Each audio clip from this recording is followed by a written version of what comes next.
alors que tout était fait pour que cela fonctionne entre Coralie et Bruno. Leur voyage de noces semble ne s'être finalement pas déroulé comme prévu.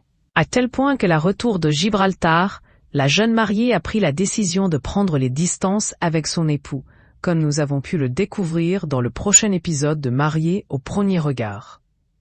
La relation de Coralie et Bruno est-elle vouée à l'échec? C'est ce que l'on pourrait croire au vu des derniers épisodes de Mariés au premier regard. Alors que le quarantenaire avait plusieurs fois impressionné l'infirmière avant leur rencontre, avec bon nombre de surprises et de cap ou pas cap, voilà que la jeune mariée déchante. En effet, leur lune de miel à Gibraltar ne s'est visiblement pas déroulée comme prévu. Malgré les 78% de compatibilité dénichés par Estelle Dossin et Marie Tapernou, voilà que la bonne entente a laissé place à de la distance, de l'incompréhension et parfois même de l'agacement. Bruno lui-même avait admis sur son compte Instagram se trouver insupportable au visionnage de son voyage de noces. Mais alors, que réserve la suite du programme à Coralie et Bruno? Femme Actuelle a pu le découvrir en avant-première sur M6. Le moins que l'on puisse dire, c'est que les téléspectateurs ne doivent certainement pas s'attendre à un tel retournement de situation. J'ai tout fait, j'en avais marre. Révèle Coralie dans Mariés au premier regard. À la suite d'un voyage de noces raté, durant lequel Coralie et Bruno n'ont fait qu'osciller entre mésentente et promesses de reconstruction.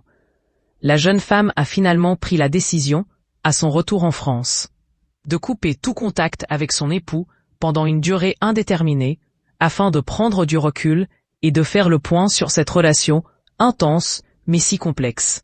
Une situation particulièrement difficile à vivre pour Bruno, qui a réalisé être sans doute allé trop loin dans son comportement. Je suis inquiet, a-t-il révélé, face caméra, tout en admettant qu'il y avait de grandes chances pour que leur histoire s'arrête définitivement.